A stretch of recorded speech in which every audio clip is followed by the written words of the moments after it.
The fourth advantage of having trust in Hashem, Bitachon, means trust in Hashem. The fourth advantage, he says, we were talking about the alchemist, right? The guy who makes the gold, the silver into gold. Kibal kimiyayin on imlad me'azmin me'azahav ve'akesef arbe le'etzor ko. שלא יזמין מהם כלום, או שלא יזמין מהם כלום, או כפי שיספיק לזמן מועט. To ensure that he'll always have what he needs, the alchemist cannot avoid doing one of two things. He either needs to stockpile a lot of silver in order to make it into gold, or he can not prepare anything extra, and he can just prepare by each job, right? There's two ways to do things. Let's say I could order in bulk, and that way I'll have in the closet. If I need, I'll take. Or I'll just, each time I'll sit and work, I'll get more materials. I'll go and buy every single time just what I need for that day. So what happens? And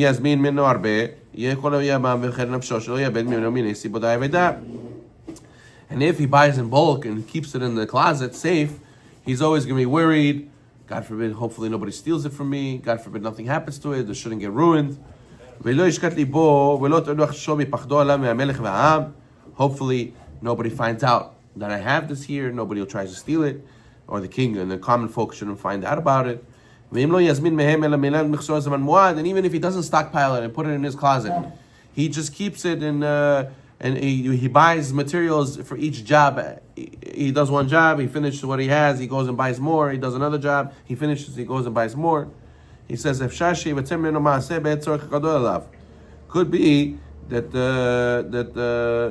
he when he wants to do the job, he won't find the materials he needs, and then he'll be stuck. Or maybe in the middle of the job, he realizes he needs more, and he doesn't have any more in this moment. So then he's also nervous about that. So therefore, comes out that he's never relaxed. Like imagine you're selling a store books, right? No, not books. Let's say merchandise. Yeah, you sell jewelry. So should I buy a lot of diamonds? Who says I'll sell all these diamonds? And I don't want to hold on to so many diamonds in my safe. Maybe somebody will try to break into my place. And if I tell myself, you know what, I won't buy in bulk, I won't buy a lot of diamonds, I'll buy a little bit and I'll sell it, and I'll buy a little bit more and I'll sell it. What happens to me if a customer comes and says, I need 10, I only have 5? Chaval, it's missing out on money. I could have made more money. And I could have, if I would have held on to more diamonds, I would have been able to make a better deal. So he always doesn't know what to do. Should I buy more? Should I buy less? Should I buy a little? Should I buy a lot? He's not sure. So that's the guy who doesn't have bitachon.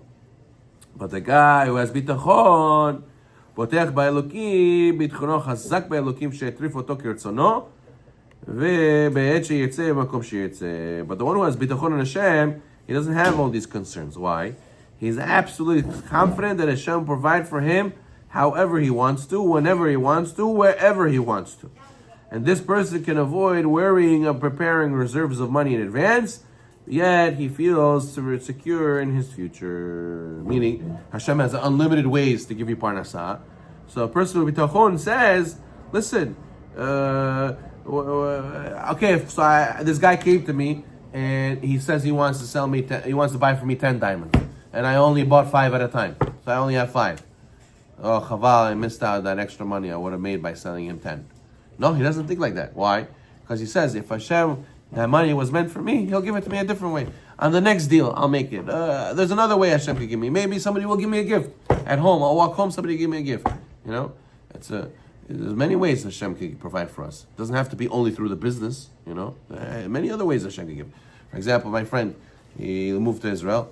So he told me that in his parnasah, he wasn't making so much. Holidays were coming, and he needed money for Sukkot, for Shana, Yom Kippur, all that stuff. It was a difficult time. He prayed to Hashem, please Hashem, that my parnasah should work. I should be able to have enough for the holiday. And it didn't work. The parnasah didn't really. So then what happened? He's walking in the street one day, and he saw a relative of his. Hey, welcome back. A relative of his, he didn't see in a long time, and this relative didn't even come to his wedding. This relative saw him, he spoke to him, he says, I feel so bad I didn't come to your wedding. You know what? He said, stay here. He came back, he gave him an envelope. He says, this is my gift for you for your wedding. This money was exactly the amount of money he needed for the holidays. So you see, he could have said, if Hashem wanted to give me parnasah, I should have been through my business. No, Hashem doesn't have to only give you through the business. He can give you through a different way. Look how Hashem made him bump into his relative and he gave him money that he needed. So the same thing over here. The guy says, should I buy a lot of material?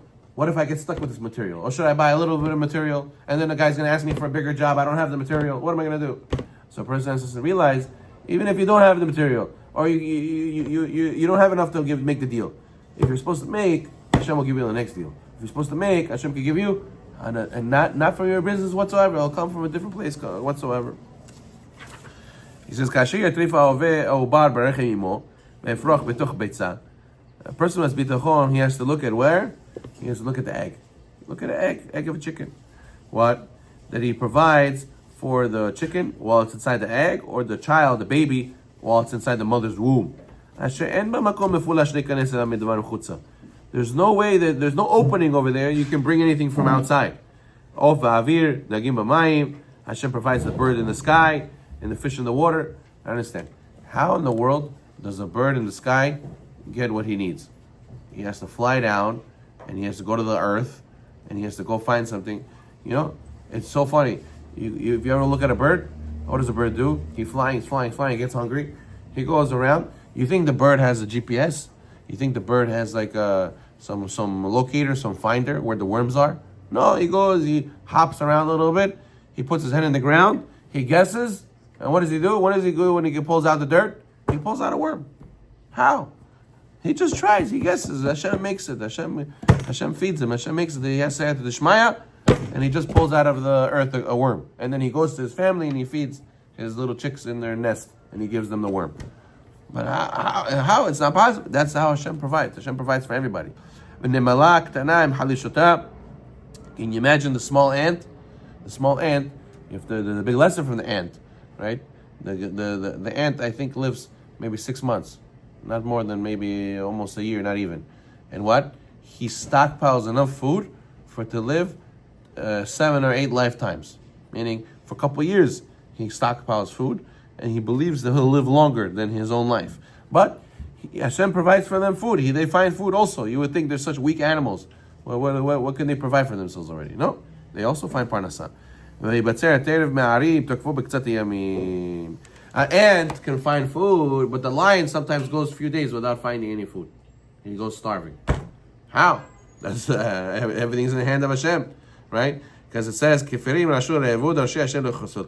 young lions may be wanting and hungry, but those who seek Hashem will not be missing anything good.